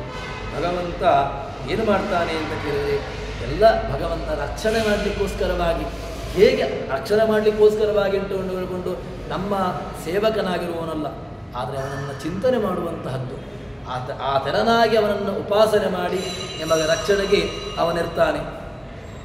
ಮಣಿಮಂಜರಿಯಲ್ಲಿ ಕೊನೆಯ ಭಾಗದಲ್ಲಿ ಹೇಳುವಾಗ ರಾಮಪುರಸ್ತಾತ್ ಪರತೋಪಿ ರಾಮೋ ರಾಮಪರಂ ದಿಕ್ಷು ವಿದಿಕ್ಷು ರಾಮ ರಾಮೈರನಂತೈರದ ವಿಶ್ವರೂಪೋ ನಿಘ್ರನ್ ಅರಾತೀನ ವಿರರಾಜ ರಾಮ ಅಂತ ಹೇಳಿಕೊಂಡು ಭಗವಂತ ಯಾಕೋ ರಾಮರೂಪದಲ್ಲಿದ್ದ ಅಂತ ಕೇಳಿದಾಗ ನಿಘ್ರನ್ ಅರಾತೀನ ವಿರರಾಜ ರಾಮ, ಅರಾತಿಗಳನ್ನು ರಾಕ್ಷಸರನ್ನ ದುಷ್ಟರನ್ನ ಸಂಹಾರ ಮಾಡಿ ವಿರರಾಜ ರಾಮ ಭಗವಂತ ರಾರಾಜಿಸಿದ ಅಂತ ಹೇಳ್ತಾರೆ. ಅದೇ ರೀತಿಯಾಗಿ ಪುಣ್ಯಗಳು ನಮಗೆ, ನಾವು ದೇವರನ್ನು ಪೂಜೆ ಮಾಡ್ತೇವೆ, ಜಪ ಮಾಡ್ತೇವೆ. ಜಪ ಮಾಡಿದ್ರಿಂದಾಗಿ ಏನುಂಟು ಫಲ ಏನು? ಜಪ ಮಾಡಿದ್ದಕ್ಕೇನು ಪುಣ್ಯ ಇಲ್ಲ, ಫಲ ಏನಿಲ್ಲ ಅಂತ ಹೇಳಿದ್ರೆ, ಜಪ ಮಾಡಿದ್ದಕ್ಕೆ ಒಂದು ಪುಣ್ಯ ಹುಟ್ಟುತ್ತದೆ ಅಲ್ಲೊಂದು, ಅದು ನಿಮ್ಮನ್ನು ರಕ್ಷಣೆ ಮಾಡ್ತದೆ. ಜಪ ಬೇಡ ಅಂತಲ್ಲ, ಜಪದಿಂದಾಗಿ ಏನೂ ಉಪಯೋಗವಿಲ್ಲ. ಜಪ ಮಾಡಿದರೆ ಯಾವುದೋ ಒಂದು ಕೆಲಸವನ್ನು ಮಾಡಿದರೆ, ಯಾಗವನ್ನು ಮಾಡಿದರೆ ಸ್ವರ್ಗ ಆಯಿತು, ಸ್ವರ್ಗ ಬೇಕು ಅಂತಾದರೆ ಅವನಿಗೆ ಈ ರೀತಿಯಾಗಿರ್ತಕ್ಕಂತಹ ಯಾಗವನ್ನು ಮಾಡಿ, ಮಕ್ಕಳಾಗಬೇಕು ಅಂತಾದರೆ ಪುತ್ರಕಾಮೇಷ್ಟಿಯನ್ನು ಮಾಡಿ ಅಂತ ಹೇಳ್ತಾರೆ. ಜಪ ಮಾಡಿದರೆ ಏನುಂಟು ಪ್ರಯೋಜನ? ಜಪ ಮಾಡಿದರೆ ಪ್ರಯೋಜನ ಉಂಟು, ಇಲ್ಲ ಅಂತಲ್ಲ. ಅದರಿಂದ ಒಂದು ಕಣ್ಣಿಗೆ ಕಾಣದೇ ಇರತಕ್ಕಂಥ ಒಂದು ಪುಣ್ಯ ಹುಟ್ಟುತ್ತದೆ. ಆ ಪುಣ್ಯ ನಿಮ್ಮನ್ನು ರಕ್ಷಣೆ ಮಾಡ್ತದೆ. ಇದನ್ನು ನಾವು ಅರ್ಥ ಮಾಡಿಕೊಳ್ಳಬೇಕು. ಅದೇ ರೀತಿಯಾಗಿ ಪುಣ್ಯ ಫಲವೀ ಬಂಧದಲ್ಲಿ ನಮ್ಮನ್ನು ಅತ್ಯಂತ ರಕ್ಷಣೆ ಮಾಡತಕ್ಕಂತಹದ್ದು ಆ ಭಗವಂತ ಅಂತ ಹೇಳ್ತಾರೆ. ಇದನ್ನು ಇನ್ನಷ್ಟು ದೃಷ್ಟಾಂತಗಳು, ಆ ಕಣ್ಣಿನ ದೃಷ್ಟಾಂತವನ್ನು ತುಂಬ ಹೇಳ್ತಾರೆ. ಕಣ್ಣಿಗೆ ವೇಂದದಲ್ಲಿ ಕೈಮೈ ಅಂತ, ಅದರಲ್ಲಿ ಕಣ್ಣಿಯು ಆ ರೆಪ್ಪೆ ಜೊತೆಗೇ ಇದೆ. ಆದರೆ ರೆಪ್ಪೆ ಕಾಣಬೇಕು ಅಂತಾದರೆ ಏನಾದರೂ ಒಂದು ದರ್ಪಣ ಬೇಕು. ದರ್ಪಣ ಇದ್ದಾಗ ಮಾತ್ರ ನಮಗೆ ರೆಪ್ಪೆ ಕಾಣಿಸಿಕೊಳ್ತದೆ. ರೆಪ್ಪೆ ಕಾಣಿಸಿಕೊಳ್ಳಬೇಕು ಅಂತಾದರೆ ಅದಕ್ಕೇನೋ ಒಂದು ಉಪಾಧಿ ಬೇಕು. ಅದೇ ರೀತಿಯಾಗಿ ದೇವರು ಗೊತ್ತಾಗಬೇಕು ಅಂತ ಹೇಳಿದರೆ ಶಾಸ್ತ್ರ ಬೇಕು, ಶಾಸ್ತ್ರ ದರ್ಪಣ ಬೇಕು. ಅದೇ ರೀತಿಯಾಗಿ ದೇವರು ಕಣ್ಣು ರೆಪ್ಪೆ ಕಾಣಿಸಬೇಕು ಅಂತಾದರೆ ದರ್ಪಣದ ಸಹಕಾರ ಬೇಕು. ದರ್ಪಣವನ್ನು ಇಟ್ಟುಕೊಂಡಾಗ ರೆಪ್ಪೆ ಕಾಣಿಸಿತು, ಆಯಿತು, ಉಂಟು ಅಂತಾಯಿತು. ಯಾರೋ ಒಬ್ಬ ಕೈಯನ್ನು ಹಾಕ್ಲಿಕ್ಕೆ ಬಂದಾಗ, ಯಾರೋ ಏನೋ ಒಂದು ಮಾಡಲಿಕ್ಕೆ ಬಂದಾಗ ಕಣ್ಣು ಮುಚ್ಚಿತು. ಅದೇ ರೀತಿಯಾಗಿ ಭಗವಂತ ಹೇಗೆ ನಮ್ಮನ್ನು ರಕ್ಷಣೆ ಮಾಡ್ತಾನೆ? ಶಾಸ್ತ್ರಗಳನ್ನು ಇಟ್ಟುಕೊಳ್ಳಿ, ಶಾಸ್ತ್ರಗಳ ಉಪಾಧಿ, ಶಾಸ್ತ್ರಗಳನ್ನು ನಾವು ಸಹಕಾರಿಯಾಗಿ ಇಟ್ಟುಕೊಂಡಾಗ ಭಗವಂತನ ವ್ಯಾಪಾರಗಳು, ಭಗವಂತನ ವಿಶಿಷ್ಟವಾಗಿರ್ತಕ್ಕಂಥ ಶಕ್ತಿಗಳು ನಮಗೆ ಅನುಭವ ಆಗ್ತದೆ. ಅದನ್ನು ನಮಗೆ ತಿಳಿಸಿಕೊಟ್ಟದ್ದು ಇದೆ. ಈ ರೀತಿಯಾಗಿ ದೇವರನ್ನು ನಾವು ಕಾಣಬೇಕು ಅಂತ ಹೇಳ್ತಾರೆ. ಶಾಸ್ತ್ರವಿಲ್ಲ ಅಂತಾದರೆ ಏನೂ ಗೊತ್ತಾಗುವುದಿಲ್ಲ. ಹಲ್ಲುಗಳು ಅದನ್ನೇ ಇನ್ನು ಹೇಳ್ತಾರೆ. ಹಲ್ಲುಗಳಿದೆ, ಆ 32 ಹಲ್ಲುಗಳು, ಅದು ಏನೋ ಫಲವನ್ನು ಕೊಟ್ಟ, ಫಲವನ್ನು ತಿಂದ. ಇದು ಏನಾಗಿದೆ ಅಂತ ಕೇಳಿದರೆ ಡಸ್ಟ್ಬಿನ್ ಆಗಿಬಿಟ್ಟಿದೆ ನಮ್ಮ ಹೊಟ್ಟೆ. ಅದು ಯಾಕೆ ಡಸ್ಟ್ಬಿನ್ ಅಂತ ಕೇಳಿದರೆ, ಅದಕ್ಕೆ ಒಂದು ರೀತಿಯಾಗಿ ಸಿಕ್ಕದನ್ನೆಲ್ಲ ಹಾಕ್ತಾ ಇರ್ತೇವೆ. ಈ ಕಸದ ತೊಟ್ಟಿಗೆ ಯಾವ ರೀತಿಯಾಗಿ ಅಂತ ಕೇಳಿದ್ರೆ ಅದಕ್ಕೆ ಇದು ಅಂತ ಏನಿಲ್ಲ, ಒಟ್ಟು ಹಾಕ್ತಾನೆ ಇರೋದು. ಯಾವಾಗ ಏನು ಅಂತಿಲ್ಲ, ಹಾಕುವಂತಹದ್ದಕ್ಕೆ ಮಧ್ಯಾಹ್ನ ಅಂತಿಲ್ಲ, ಬೆಳಿಗ್ಗೆ ಅಂತಿಲ್ಲ, ಸಾಯಂಕಾಲ ಅಂತಿಲ್ಲ, ರಾತ್ರಿ ಅಂತಿಲ್ಲ, ಒಟ್ಟು ಹಾಕ್ತಾ ಇರೋದು. ಆದರೆ ಶಾಸ್ತ್ರ ಕೊಟ್ಟಿರತಕ್ಕಂತಹ ನಿಯಮ ಏನು ಕೇಳಿದ್ರೆ, ಒಂದು ದಿವಸ ಆ ನಿಯಮವನ್ನು ಯಾಕೆ ನಮಗೆ ಪುರಾಣಕಾರರು, ಶಾಸ್ತ್ರಕಾರರು, ಸ್ಮೃತಿಕಾರರು 15 ದಿವಸಗಳಿಗೊಮ್ಮೆ ಏಕಾದಶಿ ಇತ್ಯಾದಿಗಳನ್ನು ತಿಳಿಸಿಕೊಡ್ತಾರೆ, ಹೇಳಿದ್ದಾರೆ ಅಂತ ಕೇಳಿದರೆ, ಇದನ್ನು ನೀವು ಹೇಗೇಗೋ ಉಪಯೋಗ ಮಾಡಿಕೊಳ್ಬೇಡ ಅಂತ. ಯಾಕೆ ಅಂತ ಕೇಳಿದರೆ, ಒಂದು ದಿವಸ ನೀವು ಇದನ್ನು ಖಾಲಿ ಬಿಟ್ಟರೆ ಅಂತ ಆದರೆ, ಆ ಒಂದು ದಿವಸ, ಆ 14 ದಿವಸಗಳಲ್ಲಿ 10 ದಿವಸಗಳಲ್ಲಿ ಏನಾಗಿದೆ ಅದರ ಸಾಮರ್ಥ್ಯ ಇನ್ನಷ್ಟು ಜಾಸ್ತಿ ಆಗ್ತದೆ. ಲೌಕಿಕವಾಗಿರ್ತಕ್ಕಂತಹ ದೃಷ್ಟಾಂತ ಅಂತ ಹೇಳಿದರೆ, ಯಾವುದೋ ಒಂದು ಮಿಷಿನಿಗಾದರೂ ಕೂಡ ಒಂದು ದಿವಸ ಆದರೂ ಕೂಡ ಅದನ್ನು ಆಫ್ ಮಾಡುವಂಥದ್ದಿದೆ, ಅದನ್ನು ನಿಲ್ಲಿಸ್ತಾರೆ. ಯಾಕೆ ಅಂತ ಕೇಳಿದರೆ, ಅದು ತುಂಬ ರನ್ ಆದರೆ ಅದರಲ್ಲಿರತಕ್ಕಂತಹ ಕೆಪಾಸಿಟಿ ಹೋಗ್ತದೆ, ಅದರಲ್ಲಿರತಕ್ಕಂತಹ ಏನೋ ಒಂದಷ್ಟು ಸಣ್ಣ ಪುಟ್ಟ ವ್ಯವಸ್ಥೆಗಳಿದೆ, ಅದು ಹೋಗ್ತದೆ ಅಂತ ಹೇಳಿಕೊಂಡು ಅದನ್ನು ನಿಲ್ಲಿಸ್ತಾರೆ. ನಾವು ನಿಲ್ಲಿಸದೇ ಇರತಕ್ಕಂತಹ ವ್ಯವಸ್ಥೆ ಅಂತ ಕೇಳಿದರೆ ಹೊಟ್ಟೆ ಮಾತ್ರ. ಮಧ್ಯಾಹ್ನ ಅಂತಿಲ್ಲ, ಬೆಳಗ್ಗೆ ಅಂತಿಲ್ಲ, ರಾತ್ರಿ ಅಂತಿಲ್ಲ, ಒಟ್ಟು ಇದಕ್ಕೆ ಹಾಕ್ತಾನೆ ಇರ್ತೇವೆ. ತಿಂದು ಏನಾಗಿದೆ ಅಂತ ಕೇಳಿದರೆ, ಇದೊಂದು ರೀತಿಯಾಗಿ ಡಸ್ಟ್ಬಿನ್ ಆಗಿ ಪರಿಣಾಮ ಆಗಿದೆ. ತಿಂದು ಅದನ್ನು ಮತ್ತೆ ತಿಂದು ಮತ್ತೆ ಪುನಃ ಅವ್ಯವಸ್ಥೆ ಆದರೆ ಪುನಃ ವೈದ್ಯರ ಹತ್ರನೇ ಹೋಗಬೇಕು. ವೈದ್ಯರೇ ಹೊಟ್ಟೆಯಲ್ಲಿ ಏನೋ ವ್ಯತ್ಯಾಸ ಆಗಿದೆ, ಅದಕ್ಕೋಸ್ಕರವಾಗಿ ಏನಾದರೂ ಕೂಡ ಮದ್ದು ಕೊಡಿ ಅಂತ. ಸಹಜವಾಗಿರ್ತಕ್ಕಂಥ ಒಳ್ಳೆಯ ಒಂದು ಉಪಕಾರವನ್ನು ಹೇಳಿದ್ದಾರೆ ಶಾಸ್ತ್ರಕಾರರು. ಏಕಾದಶಿಯನ್ನು ಉಪವಾಸ ಮಾಡಿ ಅಂತ ಯಾಕೆ ಕೇಳಿದ್ದಾರೆ, ಯಾಕೆ ಕೊಟ್ಟಿದ್ದಾರೆ ಕೇಳಿದ್ರೆ, ಆ ದಿವಸ ಆದರೂ ಕೂಡ ನೀವು ಅದನ್ನು ಖಾಲಿ ಬಿಟ್ರಿ ಅಂತ ಆದರೆ ನಿಮಗೆ ಬೇಕಾದಷ್ಟು ನಿಮಗೆ ಅದರಿಂದ ಎನರ್ಜಿ ಸಿಗ್ತದೆ. ನಮಗೆ ಭ್ರಮೆ, ಎನರ್ಜಿ ಸಿಗೋದಿಲ್ಲ, ಎನರ್ಜಿ ಇಲ್ಲ ಅಂತ. ಏಕಾದಶಿ ದಿವಸ ಒಂದು ದಿವಸ ಖಾಲಿ ಬಿಟ್ಟೆವು ಅಂತ ಹೇಳಿದರೆ ಏನೂ ಆಗುವುದಿಲ್ಲ. ಆದರೆ ಆ ಭ್ರಮೆಯಿಂದಾಗಿ ಅಯ್ಯೋ ದೇವರ ನನಗೆ ತಿನ್ನದಿದ್ದರೆ ಏನೋ ಒಂದು ರೀತಿಯಾಗಿರ್ತಕ್ಕಂತಹ ಅನಾನುಕೂಲ, ಅನಾರೋಗ್ಯ ಇದ್ದರೆ ಬೇರೆ ವಿಚಾರ. ಅನಾರೋಗ್ಯ ಇಲ್ಲ ಅಂತ ಆದರೂ ಕೂಡ ನಾವೇನು ಮಾಡ್ತೇವೆ, ಚಾಪಲ್ಯ ಉಂಟಲ್ವಾ, ದೇವರು ಕೊಟ್ಟಿದ್ದಾನೆ, ಕೊಟ್ಟದ್ದನ್ನು ಉಪಯೋಗ ಮಾಡಿಕೊಳ್ಳುವ. ಯಾಕೆ ಅಂತ ಹೇಳಿದ್ರೆ ತಿನ್ನಲಿಕ್ಕೋಸ್ಕರವಾಗಿ ಕೊಟ್ಟಿದ್ದಾನೆ, ತಿಂತಾ ಇರೋದು. ಆ ಕಡೆ ಹೋಗುವಾಗೊಮ್ಮೆ ತಿನ್ನು, ಈ ಕಡೆ ಹೋಗುವಾಗೊಮ್ಮೆ ತಿನ್ನು, ಸಿಕ್ಕಾಗೆ ತಿಂದು ಮತ್ತೆ ಪುನಃ ಹೊಟ್ಟೆ ಹಾಳಾಯಿತು, ಅದಾಯಿತು ಇದಾಯಿತು, ಏನು ಮಾಡಿದರೂ ಸರಿಯಾಗೋದಿಲ್ಲ ಅಂತ. ಅದಕ್ಕೆ ಸುಲಭದ ಮಾರ್ಗ ಏನು? ಏಕಾದಶಿ ದಿವಸ ಉಪವಾಸ. ದಿನತ್ರಯಗಳಲ್ಲಿ ನೀವು ಉಪವಾಸವನ್ನು ಮಾಡಿದ್ರಿ ಅಂತ ಹೇಳಿದ್ರೆ ಎಲ್ಲ ರೋಗಕ್ಕೂ ಮದ್ದು. ಯಾಕೆ ಅಂತ ಹೇಳಿದ್ರೆ ನೀವು ಆಯುರ್ವೇದಿ ಲಂಘನಂ ಪರಮೌಷಧಂ ಅಂತ ಅವರು ಹೇಳುವಂತಹದ್ದು. ನೀವು ಉಪವಾಸ ಕೂತ್ರಿ ಅಂತ ಆದರೆ ಅದಕ್ಕಿಂತ ದೊಡ್ಡ ಪರಮೌಷಧ ಬೇಕಾಗಿಯೇ ಇಲ್ಲ, ಯಾವ ಔಷಧಿಯೂ ಮತ್ತೆ ಬೇಕಾಗಿಲ್ಲ. ಉಪವಾಸವನ್ನು ಮಾಡಿ ನೋಡಿ, ನಿಮಗೆ ಮತ್ತೆಲ್ಲವೂ ಕೂಡ ನಿಮಗೆ ಸಿಗ್ತದೆ. ನಾವು ಹೇಳುವಂತಹದ್ದು ಅದೊಂದು ಬಿಟ್ಟು ಮತ್ತೇನಾದರೂ ಹೇಳಿ ಅಂತ. ನಮಗೂ ವ್ಯತ್ಯಾಸ ಏನು ಅಂತ ಹೇಳಿದ್ರೆ, ಉಪವಾಸ ಒಂದು ಬೇಡ, ಮತ್ತೇನು ಬೇಕಾದರೂ ಮಾತ್ರೆ ಕೊಡಿ. ಅವರು ಹೇಳುವಂಥದ್ದು ಉಪವಾಸ ಒಂದು ಕೂತು ನೋಡು, ಮತ್ತೆ ಏನೂ ಬೇಡ ನಿನಗೆ ಅಂತ. ಈ ರೀತಿಯಾಗಿ ಅದನ್ನು ಹೇಳ್ತಾರೆ.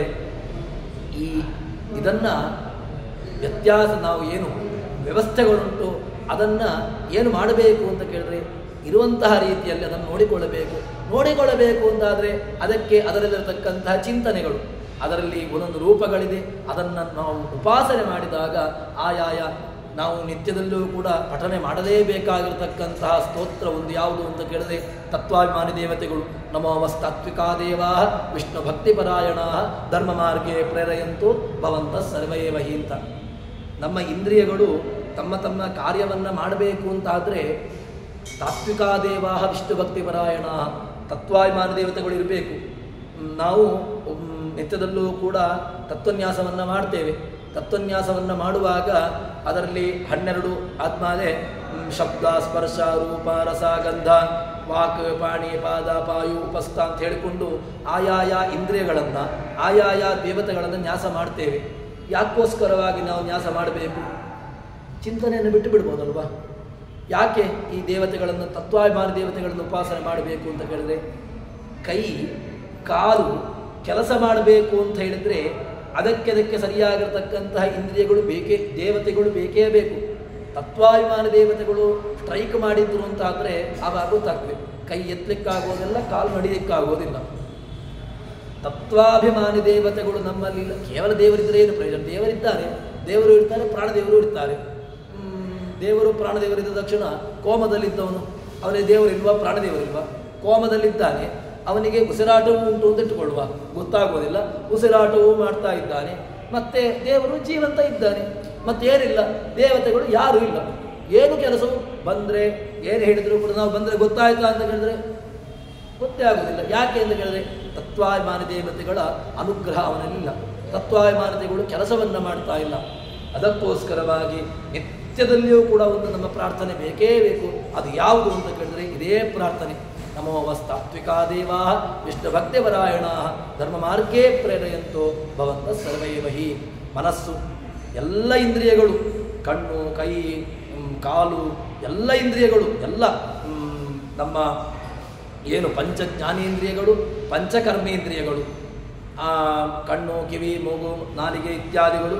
ಅದಾದ ಮೇಲೆ ವಾಕ್ ಪಾಣಿ ಪಾದ ಪಾಯು ಉಪಸ್ಥ ವಿಸರ್ಜನಾ ಇಂದ್ರಿಯಗಳು ಸೇರಿಸಿ ಅಲ್ಲಿ 10 ಇಂದ್ರಿಯಗಳು. ಒಂದು ಇನ್ನೊಂದು ಸೇರಿಸಿದರೆ ಮನಸ್ಸು 11 ಇಂದ್ರಿಯಗಳು ಕೂಡ ಸರಿಯಾಗಿ ಬೇಕು. ಮನಸ್ಸು ಇಲ್ಲ ಅಂತಾದರೂ ಕೂಡ ಏನೂ ಆಗುವುದಿಲ್ಲ. ಅದಕ್ಕೋಸ್ಕರವಾಗಿ ಎಲ್ಲದಕ್ಕೂ ಕೂಡ ಮುಖ್ಯ ಕಾರಕ ಯಾರು, ಮುಖ್ಯ ಪ್ರೇರಕ ಯಾರು ಅಂದರೆ ಭಗವಂತ. ಇದನ್ನು ಚಿಂತನೆ ಮಾಡಿದಾಗ ಮಾತ್ರ ನಮಗೆ ಅನುಗ್ರಹವಾಗುವಂತಹದ್ದು. ಇದನ್ನೆಲ್ಲ ತಿಳ್ಕೊಂಡದ್ದು ಯಾವಾಗ ಅಂತ ಕೇಳಿದ್ರೆ ಭಗವಂತ ಭಕ್ತ ನಮ್ಮ ಜೊತೆಗಿದ್ದಾನೆ, ಭಗವಂತ ನಮ್ಮನ್ನು ರಕ್ಷಣೆ ಮಾಡ್ತಾ ಇದ್ದಾನೆ. ಇದನ್ನು ಆಲೋಚನೆ ಮಾಡಿದಾಗ, ಇದನ್ನು ನಾವು ಅವಲೋಕನ ಮಾಡಿದಾಗ ಭಗವಂತನ ಕಾರುಣ್ಯ ಗೊತ್ತಾಗ್ತದೆ, ಭಗವಂತನ ರಕ್ಷಣೆ ಮಾಡುವಂತಹ ಪರಿ ಗೊತ್ತಾಗ್ತದೆ. ದೃಷ್ಟಾಂತಗಳನ್ನು ಕೇವಲ ಒಂದೊಂದು ಶಬ್ದದಲ್ಲಿ ಹೇಳ್ತಾ ಬರುವುದು ಅಂತಾದರೆ ಪ್ರಹ್ಲಾದ ವರದ, ರುಕ್ಮಾಂಗರದ ವರದ, ಪಾಂಚಾಲಿ ವರದ, ಉದ್ಧವ ಪ್ರಿಯ, ಪಾಂಡವ ಪ್ರಿಯ, ಇದೆಲ್ಲವೂ ಕೂಡ ಭಗವಂತನ ರಕ್ಷಣೆಗಿರತಕ್ಕಂತಹ ನಿದರ್ಶನಗಳು. ಭಗವಂತ ಉದ್ಧವನ ರಕ್ಷಣೆ ಮಾಡಿದ, ಗಜೇಂದ್ರನ ರಕ್ಷಣೆ ಮಾಡಿದ, ಭಗವಂತ ಉದ್ಧವ ಪ್ರಿಯ, ಪಾಂಡವ ಪ್ರಿಯ, ಪಾರ್ಥಸಾರಥೆ, ಪಾರ್ಥನ ಸಾರಥಿಯಾಗಿದ್ದ. ಯಾಕಿದ್ದ ಕೇಳಿದ್ರೆ ರಕ್ಷಣೆಗೋಸ್ಕರವಾಗೇ ಇದ್ದದ್ದವನು. ಅವನಿಗೆ ಅಹಂಕಾರ ಇತ್ತು, ಹೋಯ್ತು, ತೆಗೆದ, ಎಲ್ಲವನ್ನೂ ಆಯಿತು. ಇದ್ದದ್ದು ಯಾಕೆ ಅಂತ ಕೇಳಿದ್ರೆ ರಕ್ಷಣೆ ಮಾಡಲಿಕ್ಕೋಸ್ಕರವಾಗಿ. ಅದನ್ನೇ ಹೇಳ್ತಾರೆ ದಾಸರು ಹೇಳಿದ್ದನ್ನೇ, ಕಣ್ಣಿಗೆ ಇಂದದಲ್ಲಿ. ಕಣ್ಣಿಗೆ ಹೇಗೆ ಆ ಹೆಬ್ಬು ರಕ್ಷಣೆಯೋ ನಾವು ಐಬ್ರೋ ಮಾಡಿಕೊಳ್ತೇವೆ, ಇದನ್ನು ರಕ್ಷಣೆಗೋಸ್ಕರ ಇರುವಂಥದ್ದು ಅಂತ ನಮಗೆ ವ್ಯವಸ್ಥೆ ಗೊತ್ತಿಲ್ಲ. ಇದು ಯಾಕುಂಟು ಅಂತಲೂ ಅದರ ಕಲ್ಪನೆಯೂ ನಮಗಿಲ್ಲ. ಇದು ನಮಗೆ ಒಂದು ರೀತಿಯಾಗಿರ್ತಕ್ಕಂತಹ ಅಲಂಕಾರಿಕವಾಗಿ ಬಿಟ್ಟಿದೆ. ಅಲಂಕಾರಿಕವಾಗಿರ್ತಕ್ಕಂತಹದ್ದಲ್ಲ ಅದು. ಅದು ಅಲಂಕಾರ ಯಾರಿಗೆ ಕೇಳಿದ್ರೆ ಕಣ್ಣಿನ ಅಲಂಕಾರ. ಕಣ್ಣಿಗೆ ಅಲಂಕಾರ ಯಾಕೆ? ಕಣ್ಣು ಬೇಕು ಅಂತಾದರೆ ದೇವರ ಪ್ರತಿಮೆಯನ್ನು ನೋಡಬೇಕು, ಇಲ್ಲದ್ರೆ ಕಣ್ಣು ಹೋಗಿಬಿಡ್ತದೆ. ಕಣ್ಣು ಯಾವುದೋ ಒಂದು ದೊಡ್ಡ ದುರ್ಘಟನೆಗೆ ಒಳಗಾಯಿತು ಅಂತಾದಾಗ ಏನು ಮಾಡಲಿಕ್ಕೂ ಆಗೋದಿಲ್ಲ. ಸಣ್ಣ ಪುಟ್ಟ ವ್ಯವಸ್ಥೆಗಳಿಗೆ ಭಗವಂತ ಇದನ್ನು ಕೊಟ್ಟಿದ್ದಾನೆ. ಇದನ್ನು ಕೊಟ್ಟಿರತಕ್ಕಂಥದ್ದು ಯಾಕೆ ಅಂತ ಕೇಳಿದರೆ ದೇವರ ರಕ್ಷಣೆಗೋಸ್ಕರವಾಗಿ. ಅದನ್ನು ನಮಗೆ ಕೊಟ್ಟಿರತಕ್ಕಂತಹದ್ದನ್ನು ಅರ್ಥ ಮಾಡಿಕೊಳ್ಳಬೇಕು. ಅದಕ್ಕಿರತಕ್ಕಂತಹ ಮಾರ್ಗ ಯಾವುದು ಕೇಳಿದರೆ ಶಾಸ್ತ್ರ ದರ್ಪಣ. ಕಣ್ಣಿಗೆ ರೆಪ್ಪೆಗಳುಂಟು, ರೆಪ್ಪೆಯನ್ನು ಗೊತ್ತಾಗಲಿಲ್ಲ, ರೆಪ್ಪೆ ನನ್ನ ರೆಪ್ಪೆ ನನಗೆ ಕಾಣುವುದಿಲ್ಲ. ಯಾಕೆ ಕಾಣಲಿಲ್ಲ ಅಂತ ಕೇಳಿದರೆ ಕಣ್ಣಿನ ರೆಪ್ಪೆ ನನಗೆ ಕಾಣಬೇಕು ಅಂತಾದರೆ ಒಂದು ದರ್ಪಣ ಇಟ್ಟುಕೊಳ್ಳಬೇಕು, ಅದರ ಮೂಲಕವಾಗಿ ನನಗೆ ರೆಪ್ಪೆ ಉಂಟು ಅಂತ ಗೊತ್ತಾಯಿತು. ಆದರೆ ಇದಕ್ಕೆ ದೇವರಿದ್ದಾನೆ ಅಂತ ಗೊತ್ತಾಗೋದು ಯಾವಾಗ?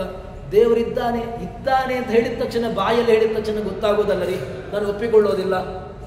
ನನಗೆ ದೇವರಿದ್ದಾನೆ ಅಂತ ಹೇಗೆ ಗೊತ್ತಾಗದೆ? ನನಗೆ ಅದನ್ನು ಪ್ರೂವ್ ಮಾಡಿ. ನಾವು ಒಂದು ರೀತಿಯಾಗಿ ಪ್ರಾಮಾಣಿಕವಾಗಿ ನನ್ನ ಪ್ರಮಾಣ ಉಂಟಾ ಒಪ್ಪಿಕೊಳ್ತೇವೆ, ಅಪ್ರಾಮಾಣಿಕವಾದನ್ನು ಒಪ್ಪಿಕೊಳ್ಳೋದಿಲ್ಲ. ದೇವರಿದ್ದಾನೆ ಅಂತ ಒಪ್ಪಿಕೊಳ್ಳಲಿಕ್ಕೆ ಏನಾದರೂ ಒಂದಷ್ಟು ಕೊಡಿ, ದೃಷ್ಟಾಂತಗಳು ಕೊಡಿ ಅಂತ ಕೇಳಿದರೆ ಈಗ ಹೇಳುವುದಿಷ್ಟು ಒಂದೇ ಒಂದು ದೃಷ್ಟಾಂತ. ನನಗೆ ಕರೆಂಟ್ ಕಾಣುವುದಿಲ್ಲ, ಕರೆಂಟ್ ವಯರನ್ನು ಸ್ಕಿನ್ ತೆಗೆದು ಮುಟ್ಟು ಅಂತ ಹೇಳಬೇಕು. ಕರೆಂಟ್ ಕಾಣದೇ ಇರತಕ್ಕಂತಹ ಸ್ಕಿನ್ ನಿನಗೆ ಮುಟ್ಟಿತು ಅಂತ ಹೇಳಿದರೆ ಶಾಕ್ ಆಯಿತು. ಅಯ್ಯೋ ಕರೆಂಟ್ ಇಲ್ಲ ಅಲ್ವಾ?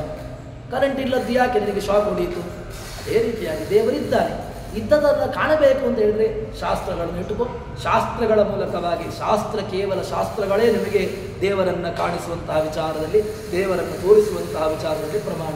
ಅದನ್ನು ಬಿಟ್ಟು ಬೇರೆ ಪ್ರಮಾಣಗಳು ಯಾವುದೂ ಕೂಡ ಭಗವಂತನನ್ನು ಹೇಳಲಿಕ್ಕೋಸ್ಕರವಾಗಿ ಅಥವಾ ಭಗವಂತನ ವಿಚಾರದಲ್ಲಿ, ಭಗವಂತನ ಅಸ್ತಿತ್ವದ ವಿಚಾರದಲ್ಲಿ ಬೇರೆ ಯಾವುದು ನಾನು ಕಣ್ಣಿನಿಂದ ನೋಡಬೇಕು, ನಾನು ಕಿವಿಯಿಂದ ಕೇಳಬೇಕು, ಕಿವಿಯಿಂದ ಪೂರ್ತಿಯಾಗಿ ಕೇಳಲಿಕ್ಕೂ ಆಗೋದಿಲ್ಲ. ಏನೋ ಕೆಲವು ಭಗವಂತನನ್ನು ಕೇಳ್ಬೋದು, ಕೆಲವು ವಿಚಾರಗಳನ್ನು ಕೇಳ್ಬೋದು, ಕೆಲವೊಂದಷ್ಟು ದೇವರ ಪ್ರತಿಮೆಗಳನ್ನು ನೋಡ್ಬೋದಷ್ಟೇ. ಆದರೆ ಭಗವಂತನನ್ನು ಪೂರ್ಣವಾಗಿ ಅರ್ಥವಾಗಬೇಕು ಅಂತಾದರೆ ಅದಕ್ಕಿರತಕ್ಕಂತಹ ಮಾರ್ಗ, ಉಪಾಯ ಯಾವುದು ಕೇಳಿದರೆ ಕೇವಲ ಉಪನಿಷತ್ತುಗಳು, ವೇದಗಳು, ಪುರಾಣಗಳು. ಅದಕ್ಕಿಂತ ಸುಲಭವಾಗಿ ನಮಗೆ ಅರ್ಥ ಆಗಬೇಕು, ಪಾಮರರಿಗೆ ಅರ್ಥ ಆಗಬೇಕು. ಪಂಡಿತರಿಗೆ ಉಂಟು, ಪಾಮರರಿಗೆ ಯಾವುದು ಕೇಳಿದ್ರೆ ನೀವು ದಾಸಾಹಿತ್ಯವನ್ನು ಅಧ್ಯಯನ ಮಾಡಿದ್ರಿ ಅಂತ ಹೇಳಿದರೆ ಪುರಂದರದಾಸರು, ಕನಕದಾಸರು, ಗೋಪಾಲದಾಸರು, ಜಗನ್ನಾಥದಾಸರು, ದಾಸ ಸಾಹಿತ್ಯ, ದಾಸ ಪರಂಪರೆಯೇ ಬಂದು ಬಿಟ್ಟಿದೆ. ಸುಮ್ಮನೆ ಬಂದದ್ದಲ್ಲ. ಅವರು ಯಾರೂ ಕೂಡ ಅವರು ಬಂದದ್ದು ಯಾಕೆ ಅಂತ ಕೇಳಿದರೆ ಉದ್ಧಾರವನ್ನು ಮಾಡಲಿಕ್ಕೋಸ್ಕರವಾಗಿಯೇ ಬಂದಿರತಕ್ಕಂತಹದ್ದು. ಅವರ ಕೃತಿಗಳನ್ನು ಇಟ್ಟುಕೊಂಡು ನಾವು ಅಧ್ಯಯನ ಮಾಡಿದೆವು ಅಂತ ಹೇಳಿದರೆ ಭಗವಂತ ನಮಗೆ ಕಾಣುತ್ತಾನೆ ಅಂತ ಎಂಬಂತಹ ವಿಚಾರವನ್ನು ನಮಗೆ ಜಗನ್ನಾಥದಾಸರು ಅವರ ಒಂದು ಪದ್ಯದಲ್ಲಿ ತಿಳಿಸಿಕೊಡ್ತಾರೆ. ಇನ್ನು ಮುಂದಿನ ಪದ್ಯವನ್ನು ನಾಳೆ ಸೇರಿದಾಗ ನೋಡೋಣ ಅಂತ ಹೇಳುವಲ್ಲಿ ಹರಿಪ್ರಿಯತಾಂ ಶ್ರೀಕೃಷ್ಣಾರ್ಪಿತಮಸ್ತು. ಯಸ್ಸರ್ವಗುಣ ಸಂಪೂರ್ಣ ಸರ್ವದೋಷ ವಿವರ್ಜಿತ ಪ್ರಿಯತಾಂ ಪ್ರೀತೇವಾಲು ವಿಷ್ಣುರ್ಮೇ ಪರಮಸ್ವೃತ್. ಶ್ರೀಕೃಷ್ಣಾರ್ಪಿತಮಸ್ತು.